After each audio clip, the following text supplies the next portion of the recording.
Since the dawn of civilization, spies of every nation and culture have worked to infiltrate their adversaries and glean the information that will give their side the advantage. The stakes are sky high, the strategies varied and imaginative, and the ultimate sign of success is that no one ever even knew you were there.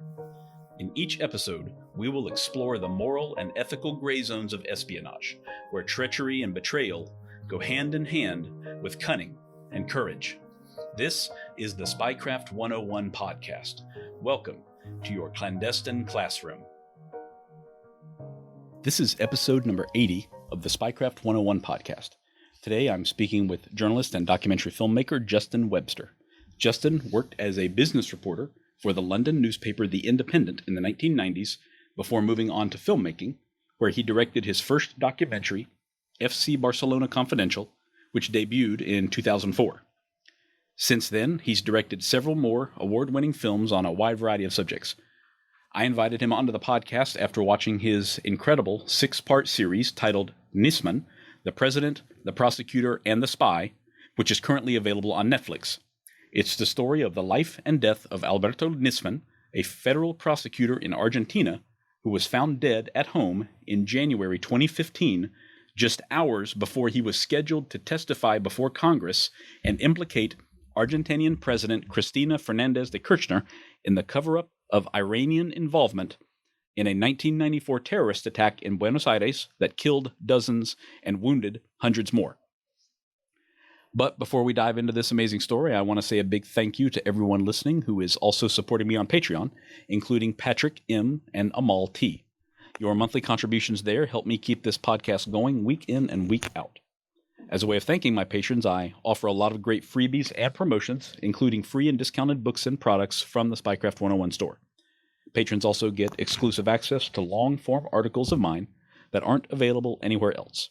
If you haven't signed up for my Patreon yet, but you want to, just click the link in the show notes on whatever podcast platform you're listening to right now. Justin, thank you for joining me today. Thank you, Justin, for inviting me. It's nice to be talking to another Justin. I know. That's exactly what I was thinking. I think this is the first Justin conversation that I've had on the podcast so far. They've been pretty rare for me, I must say. I haven't known that many Justins or certainly not been interviewed by any. This is the first time. Wow. Well, I'm honored. I appreciate it. Yeah. So I have to tell you, almost as soon as I started watching your documentary, I knew that I had to invite you onto the show for an interview because this story is one that I have to admit I knew nothing about initially, but once I actually dove into the documentary, I really couldn't stop. I ran through the whole thing in just about 30 hours, I think, which is about as much TV as I've watched in quite a long time, to be honest. But absolutely fascinating story, so I really appreciate you coming on and sharing your insights into it. Can you start off by telling me, because you focused on a wide variety of topics for your previous documentary work, what is it that led you to this story in particular? Well, I was actually in New York with a team filming a football film. In fact, my family kind of jokes that the two kinds of films that I do, or we do, because I work with my partner, Assumpta, who's the producer, are murder and football. Political murder, often, and football. And so anyway, I was doing a film about the creation of New York City Football Club, and we were editing it, and one of our editors was Jewish and closely connected and had always wanted to do something about the AMIA bombing. And at that particular time, the Nisman story happened. Alberto Nisman was found, the prosecutor who was investigating the AMIA bombing, was found dead in his bathroom in January 2015. So that's when we were editing the film at the time. And we were discussing it, and Martin Roca was my number two on the film, a great young director who's Argentinian, and he and I got into a flaming argument because he said that we couldn't ever touch this story. Because in the end, when we discussed it, I said it'd be interesting to do something about the AMIA bombing, but really, what the most important thing would be to find out what really happened in this case. I have to say also, we did get some calls. I got some calls about the story because a previous film of mine called I Will Be Murdered, which was set in Guatemala. It's an extraordinary story too, about a guy called Rodrigo Rosenberg. It's a kind of a political murder or suicide story, which has some parallels with this. So there were people suggesting that I should do it. Anyway, I got in this flaming argument with Martin because he said we couldn't touch it because he'd like to go back and live in Argentina one day, and it was too dangerous. And Wow. and I said rather like with the Guatemala story, it depends how you do it, and it wouldn't be impossible. Not that I particularly wanted to get into another story which is even bigger and even more difficult, and Rodrigo Rosenberg's story was hard enough. But anyway, we kind of left it at that. And then Martin went back to Argentina for Christmas. And when he came back, he had just started to work on a little bit of Access, talking to one of the lawyers. So in fact, secretly, without telling me, he'd come around to the idea that we should try and do it. And so I felt kind of obliged if Martin was brave enough to think about doing it. And so that's when we started. And that was back in 2016. Wow. Okay. And so the documentary finally debuted in 2020. So was this like a full-time venture for you for the next 4 years once you began? It wasn't full-time. I'd say it was about half-time, sometimes full-time. Certainly towards the end it was full-time, but it took 4 years. Wow. And was that a decision that you came to very quickly to make this your next big project? Because I know that all of these must, involve a huge commitment of time and effort on your part. Were you just like totally certain by that point that this was the story that you wanted to cover? Yes, I became certain that it was what I wanted to do, or that yes, it kind of, sometimes these stories kind of grip you.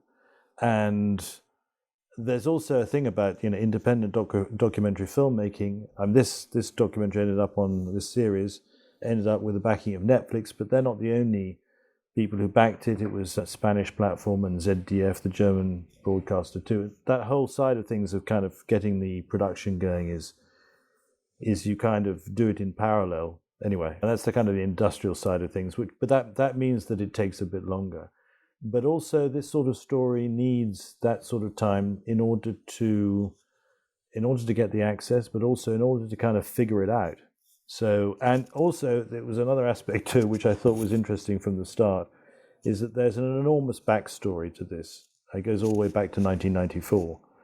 And then there's the suicide murder question, which kicked off in 2015. But then there was also the unfolding of the story as we were filming over the 4 years that the production lasted. From a filmmaking point of view, that was very challenging, but very creatively and journalistically stimulating. Wow. Okay. So because you mentioned your other documentary from Guatemala about Rodrigo, that I Will Be Murdered, I think you've covered these, kind of stories of government intrigue and that sort of thing in the past. Did covering this one, documenting it, did it lead to any unexpected obstacles? I mean, did you go into it expecting a lot of, pushback from the Argentine government, for example? Well, I went into it with the same philosophy as that I'd been arguing with Martin about in New York, which is, I think, if you go in telling everybody what you're going to do and talking to everybody and treating everybody the same, being completely open, with time that can win people over. In this particular case, it was really tough because the subject was incredibly politicized. Tremendously politicized, and people had very entrenched opinions, sometimes on very little evidence. But I mean, the first filming trip was in the beginning of 2017, and I'd asked taxi drivers what they thought, and everybody would have their immediate opinion. And also there is fear. There's a lot of fear. There was a lot of fear. Is still a lot of fear around this kind of a story. So there had been projects. People said that they had tried to do things and then been, but they decided not to. But often I thought that it was more a question of fear getting the better of people rather than there really being a direct threat. So we had trouble getting people to talk to us because they were afraid. We got people telling us that it was dangerous, but we didn't get any direct threats. And actually, in the end, we got quite a lot of a tremendous amount of collaboration from everybody. Yes. Some of the interviews are just mind-blowing, honestly, as the series kind of progresses there. So you did mention already the AMIA bombing a couple of times, and I know that's where the story kind of begins. So can you take us back to 1994 and exactly what happened with this bombing in Buenos Aires? Sure. 1994, July 1994, a huge bomb went off in the AMIA, which is the Jewish kind of mutual association, a kind of a group of associations, in a big building not far from the center of Buenos Aires, there were 85 people died, and there were many, many more injuries. And it was a terrible, terrible, tragedy. And immediately there was questions about what this was. Was it a terrorist attack? Nobody claimed responsibility for it. And being a Jewish center there, and being given the situation in the world, in the Middle East at the time, and also the fact that this Carlos Menem was the president. He was of Arabic descent, Lebanese descent. The geopolitics of the time was there was a war raging in Lebanon, and there's a large Jewish population in Argentina. There's also a reasonably large Arabic population, especially kind of in the border area. But anyway, so there was this kind of, nobody knew what had happened. 2 years previously, there had been another bombing, which is of the Israeli embassy, which had also not really been clarified who was responsible. But I think in the end, the Supreme Court later came to the conclusion that it was Jihad Islamica. But I have to say, none of these investigations really were very convincing from the beginning, or you need to take everything, if you like, pretty carefully. So that was the AMIA bombing, and then there was an investigation that started pretty much immediately, and then it kept on going, and with many twists and turns. So, if I recall correctly, this was, and maybe still is, the largest and most damaging terrorist attack in South America, wasn't it? It was actually the biggest terrorist attack. I mean, if it was a terrorist attack exactly, I mean, you have to keep your mind open a little bit about that. But I mean, if it was the biggest terrorist attack, if it was a terrorist attack in the West before 9/11, and it was the biggest loss of life amongst from a Jewish attack on Jews since the Second World War. It was a huge thing at the time in 1994.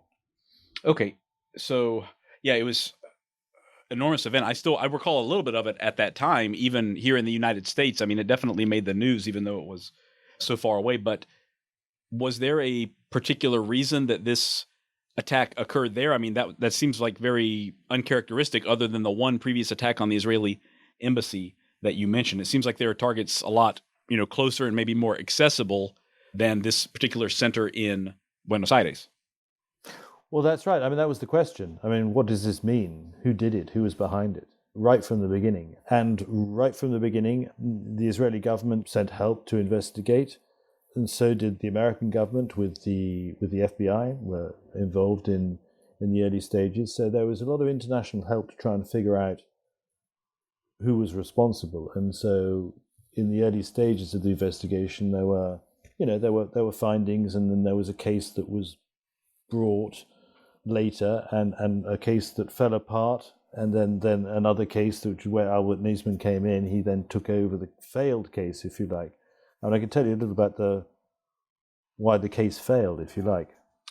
Yes, absolutely. Were any specific individuals ever arrested or accused of this attack, or was it just attributed to a certain group? No, early investigations. In fact, it was the Israelis who found inside in the rubble of the building, they found a motor, a kind of a destroyed motor. They were able to trace this to a particular type of van, and from that they were able to trace it to a particular common criminal, a guy who was called Carlos Telegin, who was a kind of low-level kind of mafia guy involved in all kinds of prostitution rackets and forgery and smuggling, all kinds of illegal businesses. And the case was built on the fact that he then apparently gave this van to a group of corrupt policemen. And these corrupt policemen, knowing that it was going to be used against the AMIA Jewish Center, gave it to somebody else who it wasn't then sure. This is what was called, if you like, the local connection. So it was judged to have been an international attack, but the local connection was this kind of low-level mafia guy and a bunch of corrupt policemen who kind of facilitated it.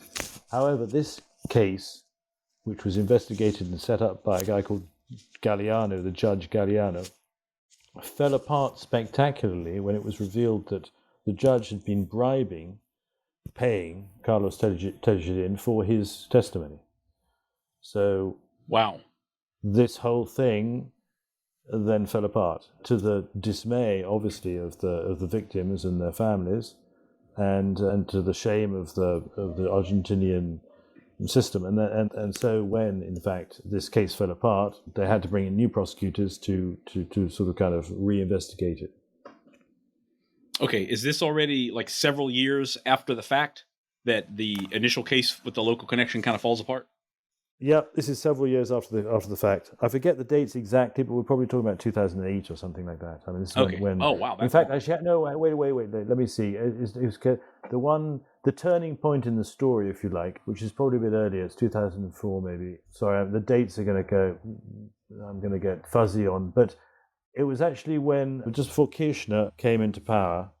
So this would be talking about 2002, 2003, actually. Okay.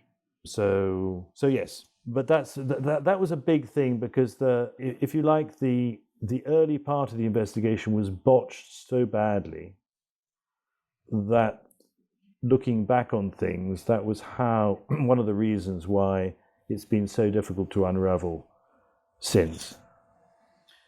Yeah, it seems like a real debacle from an outsider perspective that I have, and you mentioned this is already like 8 or 9 years after the bombing. I'm sure the family members and the survivors had been waiting far too long at this point for some concrete answers, and they still were not coming even close to a decade later. That's got to be horribly frustrating. Absolutely. So at what point did Alberto Nisman get involved in all of this? He got involved, actually, the dates are coming back to me slightly. He was called in by the two other prosecutors while this was still in fact, he in court sustained this case against the corrupt policemen. They were the only people. There was Carlos Tellerin and these corrupt policemen on trial. Alberto Nisman, who was a rising star as a courtroom lawyer, courtroom prosecutor, was brought in by the other two prosecutors, Mullin and Barbaccia, who had kind of built the case. And he was brought in halfway through the investigation. This is kind of the end of the 90s, 98, 99. And then he was the kind of star in the courtroom leading the prosecution. And he was, if you like, the survivor of the prosecutors when the whole case fell apart, because the other two prosecutors and the judge were then accused of having broken the law and disgraced their profession by bribing the policemen. But Alberto Nisman, he survived, and he was deemed to have been not to have known about the bribing, and therefore it was on his shoulders that the next big effort to investigate the case landed. Okay, do you know why was he in particular chosen? Was it his experience or his aggressive pursuit or connections or some other reason that you're aware of as to why it wound up kind of on his shoulders from then on? Yes, it was partly his kind of character. He seemed like an impressive and eloquent kind of prosecutor, partly because he knew the case, but he didn't seem to have been involved in the dirty business. And also, importantly, because he had a close connection, or growingly close connection, with the intelligence services. And the man, Jaime Stiuso, Jaime is actually Antonio Stiuso, but is known as Jaime Stiuso, who is the kind of super spy who everybody thinks knows everything. Yeah, I know he played a big role, I guess, a little bit later in the story, and also behind the scenes quite a bit. So I want to talk about him a lot. But so Nisman came in around 1998, you said. So this is still 18 years before you actually began the documentary. So the last 17 years of his life, this particular case was like his major focus. Is that accurate? Absolutely.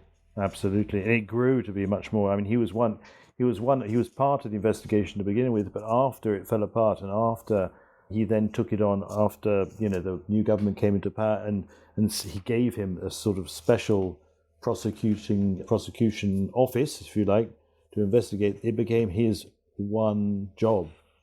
Wow. Absolutely, completely devoted to the AMIA case. That's incredible, singular pursuit for so many years.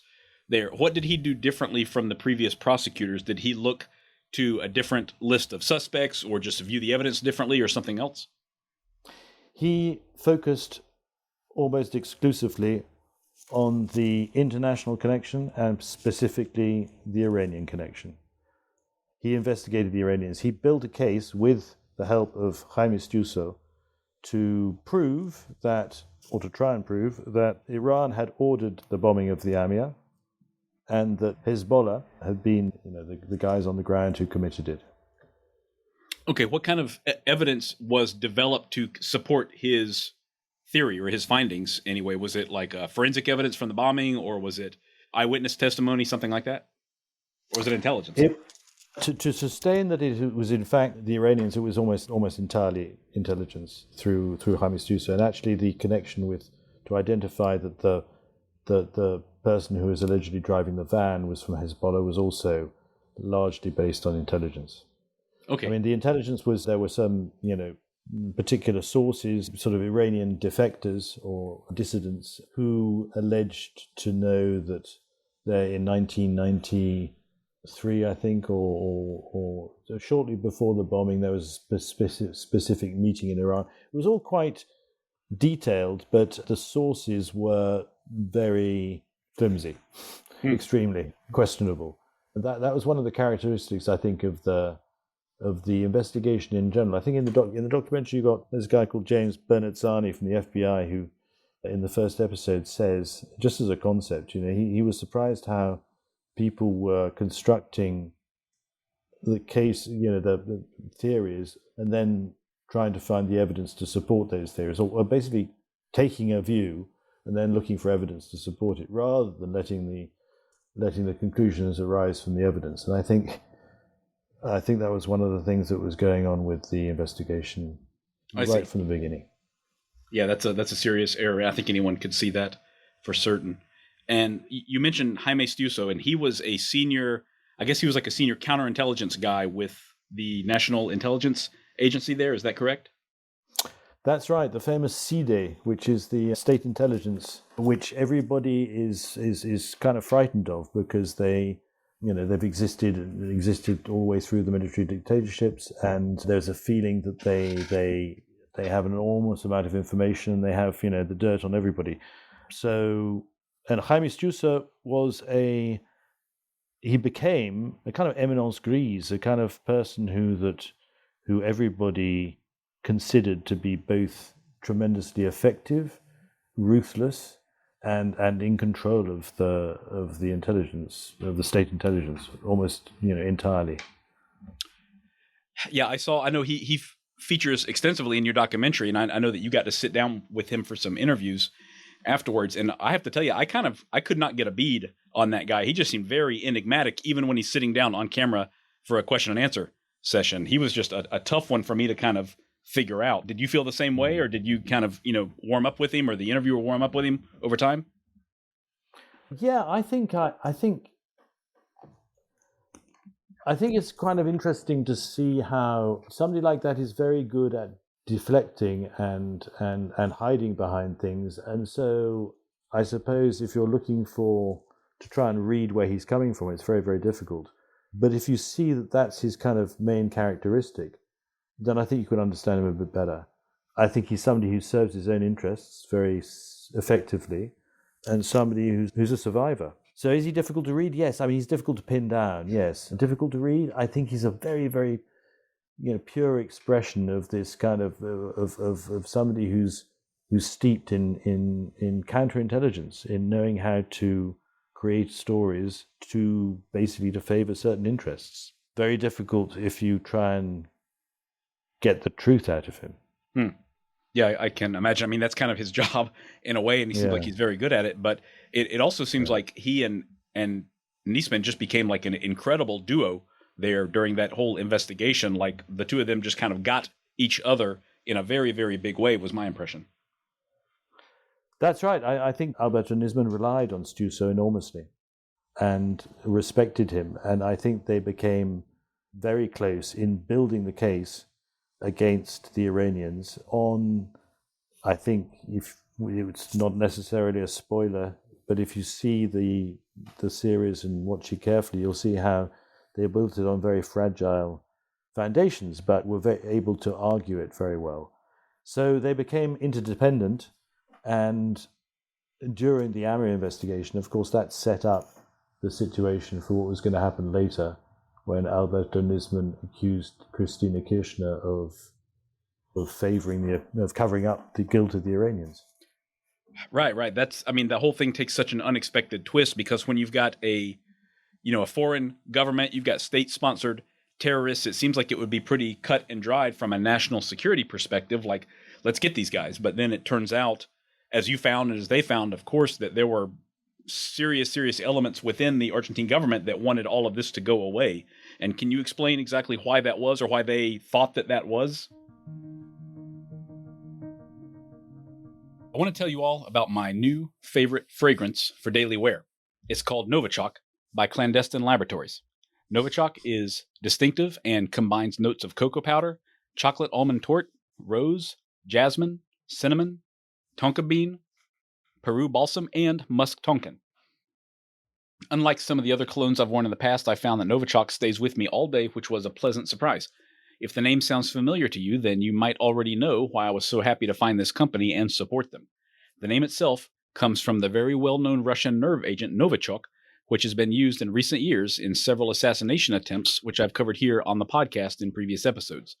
The name is spelled differently, but rest assured, once you put this on, you'll still make a killer impression wherever you go. Novichok is made in small batches by Clandestine Laboratories and, like their entire lineup, is available only via direct order. If you're not sure which of their fragrances is right for you, you can also check out the Discovery Stash. 6 different mini bottles at one great price, which is perfect for finding your signature scent. So make sure to check them out either via a link in the show notes of this episode or at their website clandestinelaboratories.com or on Instagram at Clandestine Laboratories. Yeah, it's funny. The story, the original story, if you like, the headline story that you have a campaigning prosecutor who bravely accuses the head of state, the president of being guilty of a heinous crime, of covering up the guilt of Iranians in the murder of 85 Argentinians in a horrible terrorist attack. It's such a good story, if you like, that it's very difficult to... It's such a good narrative that it's quite difficult to question that, actually. And when I first went to, right at the beginning of the filming, in the beginning of 2017, when I started talking to people and finding out about the crime scene, about what had happened just before the crime scene, and what kind of person Alberto Nisman was, and the backstory, it actually seemed to me to be fairly obvious. And this was a problem because I was determined to keep an open mind about suicide or murder right till the end. And I did. But right at the beginning, there were certain things, like, for instance, Alberto Nisman that morning had been online checking a site about life after death. He was clearly under a great deal of pressure. And the fact that if the motivation for... He'd already made his accusation on television, very spectacular in prime time, and he was about to go to the parliament to make a kind of exposition of his accusations.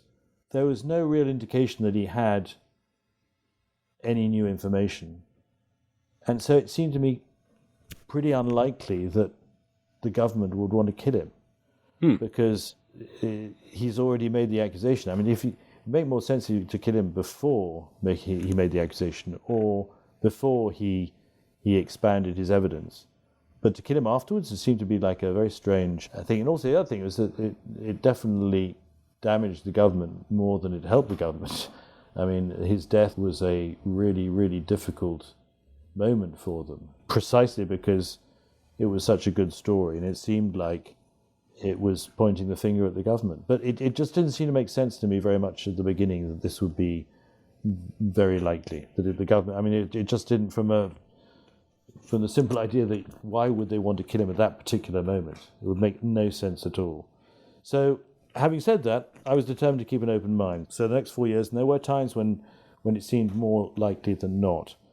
But I have to say that, and when the series came out on Netflix in whole Latin America and Argentina, and I was interviewed by Argentinian media, I was very careful not to say what I thought about whether it was suicide or murder. Not because I didn't have an opinion. In fact, I'm pretty damn sure that it's fairly obvious which one it is. But because I wanted people to follow the story and reason for themselves, rather than just add another opinion. Right. So yeah. I think it's easy. It's interesting. I mean, it'd be interesting, Justin. You tell me, what's your impression? Well, I definitely see it both ways. And, I didn't spend the amount of time, of course, on this story as you did, but I also have seen a lot of stories or I have covered a lot of stories here in the past couple of years with this podcast and my own writing and that sort of thing where, things look one way, but the more you dive into it, there are some circumstances there that don't really line up with the line. And I've also found that, quite frankly, the idea that someone would kill him the night before he was to testify before Congress, that's like a trope from a lot of fictional films and all that. So that seed has already been planted in the mind of the viewer. But just like you mentioned, there's also some pretty compelling evidence that he may have been at a very, very low moment of his personal life the night before that testimony. Just like you said. So that's, something I really am glad that you explored in the documentary and that we're exploring right now in this conversation. So since we're talking about this testimony that he made, what was the specific allegation that he was finally prepared to make in 2015 that he was hinting at right before he died? He was simply sustaining, really, without any new evidence, that Cristina Kirchner and the Argentinian government had done a kind of secret deal whereby they would be lifting what are called the red notices, Interpol red notices, on a series of Iranian suspects. This has been an issue that has been rumbling on since Alberto Nisman was partly responsible for, or largely responsible for, getting Interpol to impose red notices on a series of Iranians who are suspected of or he alleged had some connection with the bombing of the AMIA. And so it was really Alberto Nisman collected evidence, or he thought he collected evidence, because a lot of it kind of under closer examination kind of falls apart, that supposed that elements of Cristina Kirchner's government, with her approval, were negotiating with the Iranians to try and get them off the Interpol red notices list, and so that somehow that would mean that Argentina could do business with Iran. It was all, on closer inspection, it was all very, very, very, very flimsy. And in fact, some of it, and this comes out in the last episode in the series, some of it was kind of fed to Alberto Nisman by Stiuso, even though that he knew it was false. So in fact, the thing is, it seems that it's a story that's as cinematic, if you like, as narratively speaking, as the simple one, which is the brave prosecutor being murdered by the evil president. In fact, if you go deep into it, it's a rather more interesting story of this extremely sophisticated counter-espionage that's able to use that kind of a story for other ends, which is basically the covering up of the AMIA investigation to protect people who we still don't know who they are. And this manipulation, psychological and informational manipulation of a prosecutor like Alberto Nisman. Yeah, that really gets the wheels spinning there, honestly, because if someone other than Nisman himself, or someone operating under the orders of President Kirchner, if someone else, a third party, had him killed, that would really kind of cement his story in the minds of the public as the true story. And he was killed to prevent that story from getting out, even though it already had gotten out. So I can see how others might have something to gain from it besides Nisman himself and besides President Kirchner's administration there. So just a lot of possibilities there. Obviously, it's a very confusing but interesting incident for sure. Sure.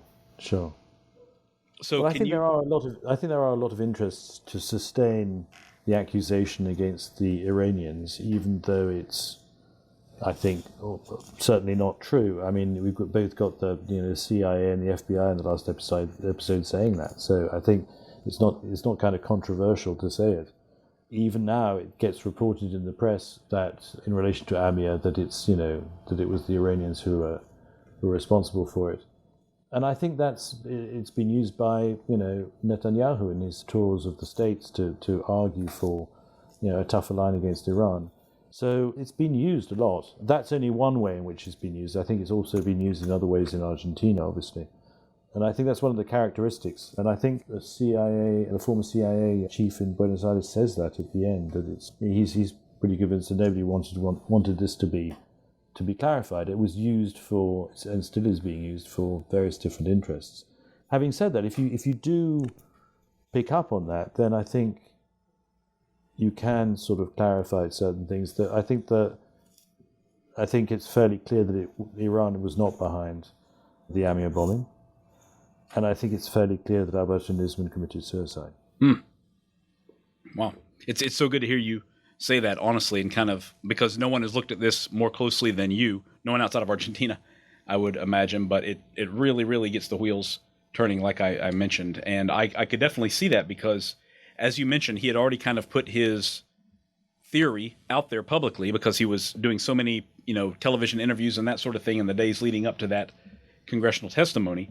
So does it seem to you that maybe the night before he realized he didn't have what he had said he had? I mean, would that be his motivation, or was it something else, that might have led him to feel that kind of despondency to actually take his own life right before testifying?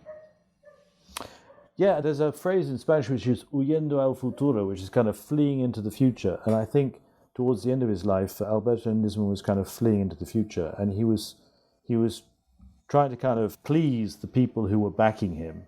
That also included sort of the hard Republican right in the United States, but also, the anti-Kirchner, anti-government kind of people in Argentina, Israel definitely on his side. The investment in his persona, which is this special prosecutor doing this one particular job. So he was kind of fleeing into the future, and he had to keep, if you like, he was being accused by the victims of not actually doing anything and not solving the case. And so he needed to do something, and he actually had two completely different plans, because they found in his apartment two different speeches or two different cases. One was much more supportive of the Kirchner government, and one was attacking the Kirchner government. But anyway, so when he chose to go on to the attack, that was kind of upping the game, upping the stakes a lot. And to go onto primetime television and accuse the president of the government, Cristina Kirchner, even with all the backing that he had, that was a pretty high-risk move, in the sense of, if you're going to do that, then you've got to prove it.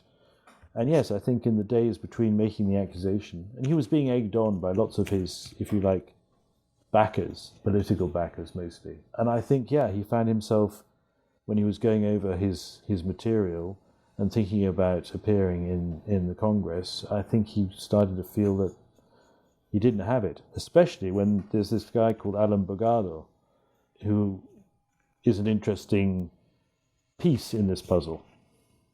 Okay, Alan Bogado, I remember that name. Can you tell me a little bit about him? He's like a mini Stiuso, if you like. He's an up-and-coming Stiuso, but he's a freelance. And I suppose, like in many walks of life, intelligence has become less of a kind of, long-term career job and more of a freelance job. And so in Argentina particularly, there are all these they're called inorgánicos, and they're kind of freelance investigators or sources who trade information. And Alan Bogado was key to this case because some of the wiretaps that Alberto Nisman was basing his case on to show that the government was secretly negotiating with the Iranians were between Alan Bogado and some members of the Arabic community or Iranian-linked community. They weren't actually Iranians, but people like sort of supposedly with links to the Iranians in Argentina. Alberto Nisman was convinced that Alan Bogado was an agent of the state intelligence working for the government, in other words, Cristina Kirchner, and so that he was working on his behalf. And this guy Alan Bogado was very good at, if you like, almost too good at riling Nisman. He used to talk about Nisman in the wiretaps with his Arab contacts and saying what a mess this guy was making, and how he was going to be surprised, and how he was going to be humiliated, and anyway, talking trash about Alberto Nisman. And some of this found its way into, because Alberto Nisman got these wiretaps from Stiuso and then put them into his accusation as proof that there was back-channel negotiations going on. Mm-hmm. And then I think he found out in the days when he was getting closer to coming to give his evidence in the Parliament, he was trying desperately to get hold of Stiuso to try and guarantee that this guy was actually a government agent, and he began to realize that he wasn't, that he'd been tricked. Oh, man. Yeah, hard to imagine what that would have done to his psyche. Exactly, yeah. So, Justin, can you take us to the actual night of his death? I know we've referred to it a number of times, but what exactly was found there once his body was discovered? I mean, what were the circumstances that led people to think maybe it was a murder, maybe it was a suicide? Yes, I mean, in the documentary, this is literally almost kind of minute by minute, and there are so many, phone calls and text messages, actually during the day. I mean, the whole thing sort of built up over a period of time. He kind of holed himself up in his apartment after making this spectacular accusation on television. And in the last day, I'm probably going to get some of the timings wrong and some of the details wrong. But basically, what happened is he got the gun from a kind of a friend, a colleague, and then he was on his own. And in the morning, he got up. But basically he stopped. I'm just trying to work out the timings here. But basically, the big thing was he stopped communicating, and so people started to get worried. The day before he'd been communicating, he'd gone to bed, and he was still communicating. Then early the next morning, communication sort of stopped, and people started to get worried. And eventually, his mother and a friend turn up at his apartment, and they can't get in, and they have to get a locksmith to come and get in. Eventually, they get in, and eventually they find Alberto Nisman dead in the bathroom. They can't open the door because he's kind of pushed against it, and so they called a kind of private hospital, which is the telephone call that you hear right at the beginning of the series. And his mother is sort of strangely cool and articulate, but she was probably in shock, and she then sat on the bed and opposite the door of the bathroom, and they waited for the police. I mean, a doctor came first, and from the private hospital, and they saw that he was dead, and they basically didn't even make a checkup. They just looked in and said, "No, he's dead," and then left, slightly strangely. There was then the police arrived, and then another doctor certified that he was dead. And then the prosecutor arrived, and then basically the door was kept shut. The mother was in the bedroom still looking on, so some policeman was sort of stationed around to make sure nothing got tampered with. But then the prosecutor, Viviana Fain, who took on the case, arrived quite a lot later. And before she arrived, some other people, various other kind of security officials, including one security official very close to Cristina Kirchner, arrived. I mention this because this gave rise to all kinds of, speculation and conspiracy theories. And then when Viviana Fain did arrive, she's a normal prosecutor. Frankly, to tell you the truth, this isn't in the documentary, but totally true. Nobody wanted this case. Viviana Fain was woken up. I think several other prosecutors, especially the federal prosecutors, the more senior prosecutors, who kind of walked away from it. They didn't want it. Viviana Fain is a fantastic prosecutor, a kind of normal, sort of lower down scale prosecutor who's done a fantastic job over many years. But she was kind of woken up and got out of bed and so turned up at the apartment around midnight, I think. So it was kind of two and a half hours after Alberto Nisman had been discovered dead. And then there's a sort of police film, a lot of photographs, so it's fairly well documented, and became obviously a huge debating point about whether they'd done it well or whether they'd done it badly, or whether they'd, contaminated the scene. And I suppose, without going into a great deal of details, they did a perfectly decent job. Certainly at the kind of normal standards of murder investigations in Argentina, and really missed nothing. It was then, examined and re-examined and questioned. But I think that the way in which it was questioned, it's interesting to see it play out in the documentary, I hope, but had a lot more to do with the motivations of wanting it to be different than actually it being. Her investigation is a fairly straightforward and commonsensical kind of investigation. Mm-hmm. Yeah, that was my impression of it as well. How did the rest of the government react to all this? Like, how did Kirchner handle this once, the eyes of the public were on her in the aftermath of his death? Well, Cristina Kirchner is also prone to exaggeration, if you like. That's one of the things that she sort of almost handed it to them by kind of overreacting. Not necessarily totally unreasonably, but in the sense that behind this, there is a kind of counter-espionage plot. It may not be very precise, but it's more like a whole series of interests pulling in that direction. And Alberto Nisman was caught up in that. She immediately started to call this out and relate it back to the AMIA, which she did have some form on, if you like, because she was involved in a sort of parliamentary commission that oversaw the investigation of the AMIA, and so she did know quite a lot about it. But what happened was, by defending herself and defending the government, the effect basically was to rise people even more. And so the level of tension, the level of mutual accusations just shot up in Argentina. It was a tremendously tense time. It's hard to imagine. I mean, I can watch it in the documentary, but the people that were involved and have been watching this investigation unfold for over 20 years at that point, I mean, they must have been beyond upset at how everything had played out and probably were feeling like they would never have straight answers about anything at that point. Absolutely. Both the supporters of Alberto Nisman, because the Jewish community as well, the victims' families, they were kind of split too. There were some who were great supporters of Alberto Nisman and great accusers, if you like, of Iran and were sort of campaigning to keep the accusations against Iran going. And then there were another side of the victims' families who were very, very skeptical and basically very skeptical of the investigation, very skeptical of Nisman.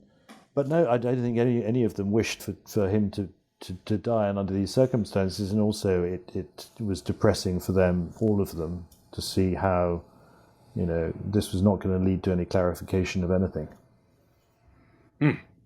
Yeah, it is hard to imagine. So what happened to Stiuso in the aftermath of all this? Because he was the one kind of most closely linked to the investigation besides Nisman, wasn't he? That's right. And he fled to the United States quite quickly. He stayed long enough to give evidence to Viviana Fane, although he insisted on giving it in a kind of secret location. And then he fled to the United States and stayed there until there was a change of government. And when there was a change of government, Mauricio Macri, the new president, vowed to continue the investigation and very much supported Alberto Nisman's family and basically took on the theory that he had been murdered. And that's the way the investigations went. And so Stiuso came back to Argentina and kind of supported that. Did he suffer any consequences of any sort, professional or personal, based on his association with this whole investigation? Not so far. He actually was fired from the state intelligence just before Alberto Nisman was found dead. That's another strand in the story, if you like, because the reorganization of state intelligence before the death of Nisman, Cristina Kirchner was convinced that was one of the elements that led to this kind of plot against her, if you like. Yeah, I can kind of see why she would feel that way at this point, although she had in some ways kind of made her own bed, and well, in many ways had kind of made her own bed with that whole situation, I think. So to this date, now 2023, has anyone ever been arrested for the AMIA bombings, or any named suspects that are currently on the loose? Is it just the guys on the red notices still? Still the guys on the red notices of the Iranians, and the other people who were originally arrested in the first case, or the first version of the case, of course, are free. And so no, nobody is in jail. Nobody's been sentenced for the bombing of the AMIA. either absent or unknown. Wow. Yeah, this is just a terribly shocking. sad story in so many ways, honestly, for so many people. And your own theory then is that Nisman probably did kill himself that night rather than on the verge of having to face that he didn't have what he thought he had and what he had said he had? Yes, I'm almost totally certain that's the case for so many different reasons. Partly because there's no evidence whatsoever to sustain a case of murder. But there are many, many reasons. And I think even that one about him, him checking a website about life after death, about what would happen after death to your body, and the sort of kind of psychedelic websites and things like that he was checking out. And there was an attempt to literally, minutes before he shot himself, and there were attempts by the people supporting the murder theory that somehow somebody had got into his computer to sort of fabricate this as part of the cover-up. And that was sort of out there, but that for a while. But that was absolutely, totally taken down. So there's no doubt that Alberto Nisman was checking out those sites shortly before shooting himself, and that in itself is a reasonable indication, I think, of his state of mind.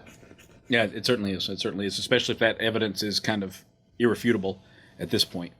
Do you anticipate that there will be continued developments in this story? I mean, there kind of have been for decades at this point, but do you think that there is any more like big reveals that might happen in the future, or is it just going to remain a kind of an open wound for that entire country at this point?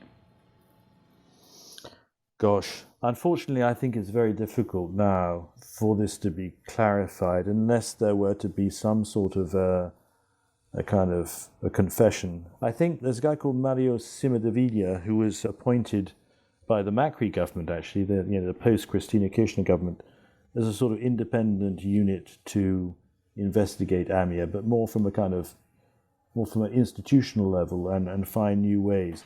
And I think they made some pretty good progress, actually, in the big picture, because I think they were able to certainly question the Iranian theory and focus more on the sort of local elements and the sort of the mafia businesses that were going on at the time. Anyway, I think they made some steps in that direction. I suppose the only hope would be that somebody in that direction was able to shed some light on in the future. But of course, at this, at 30 years distance, it's very, very difficult that that's going to happen. Yeah. Sad but true, certainly. Well, it's an amazing story nonetheless, and I don't think that anybody has covered it as well as you have. It's hard to imagine that they could have at this point. So I'm very grateful to you for putting all this together in such a cohesive manner, because this story is kind of the farthest thing from cohesive, unfortunately, but you did a great job of laying it all out in your documentary.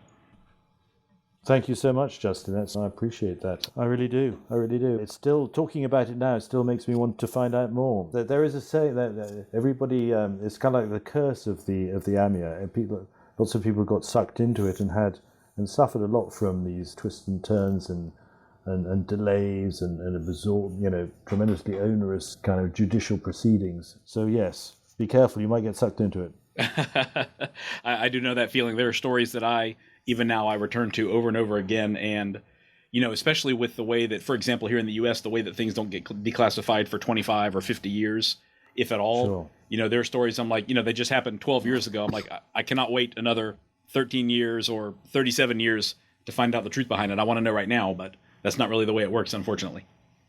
Sure. No, I was listening to one of your podcasts where there was some declassified documents from 30 years ago. The CIA guy who also probably committed suicide, from what I can gather. Yes. But there are other theories about it, yes, and there were some documents that came out.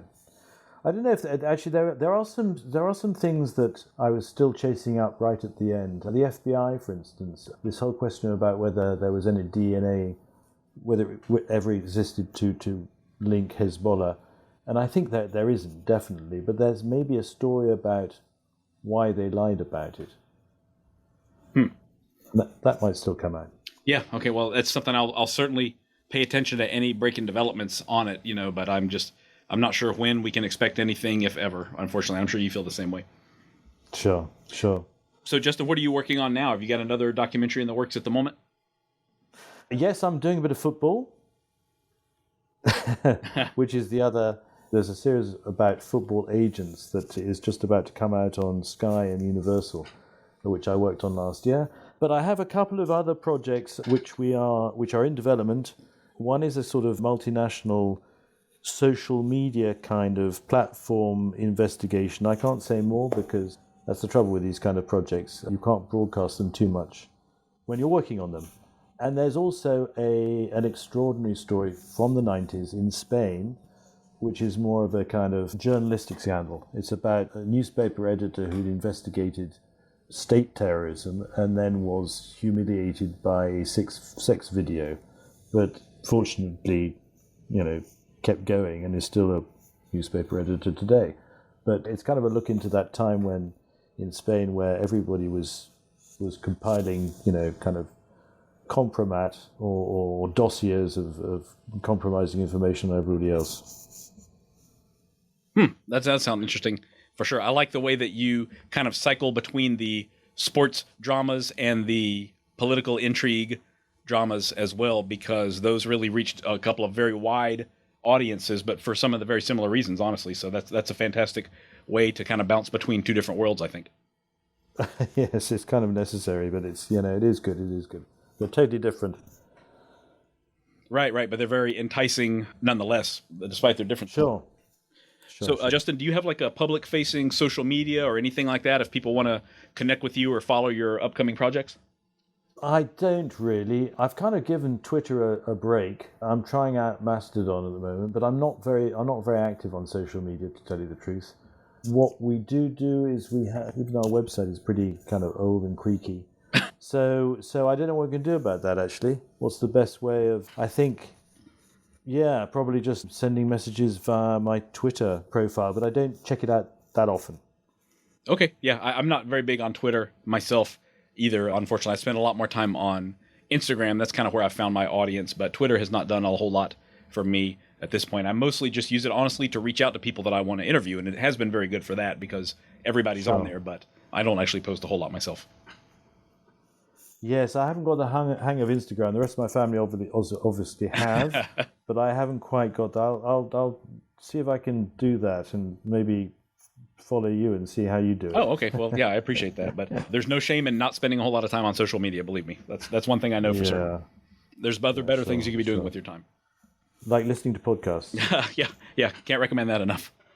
So for everyone listening, the documentary series that we mentioned is on Netflix right now. It is called Nisman, the President, the Prosecutor, and the Spy. Justin, do you happen to know how long it will be on Netflix? Is it like for a few months or for a year or more, to your knowledge? Gosh, I don't know. I think they've got it. I think the contract is for 8 years. Oh, wow. Okay. So it should be on for, and it's been on for, a couple of years now, 3 years now. But I mean, they could take it down any time, I guess. Yeah. Stuff tends to come and go. I'll bookmark something and then I can't find it a couple of months later. So I would hate for people to miss out on this since it's so easily accessible on Netflix to the U.S. audience. Sure. Well, a multi-year contract like that is fantastic, though. So hopefully even people listening to this a couple of years from now will be able to find it right afterwards as well. So, yeah, once again, the documentary title is Nisman, the President, the Prosecutor, and the Spy. Justin, I really appreciate your time. Thank you so much. That was a wonderful documentary and a great talk as well. Thank you so much, Justin. I really, really enjoyed it. Great. All right. Take care. Thanks for inviting me. Cheers. If you're interested in more of Spycraft 101, look for my pages on Instagram at Spycraft 101 and at cold.war.stamps. You can also find more great articles on my website, spycraft101.com. Thank you all for listening, and I hope you'll stick around because there is lots more to come. Disclaimer. This podcast is for entertainment purposes only. The stories and statements expressed herein are experiences and opinions. They may not reflect the views of the host or the production studio. It's okay if you disagree with our content. No piece of media is right for everyone. If you love Spycraft 101, please check us out online, on Instagram, on YouTube, and especially on Patreon. Thank you for listening.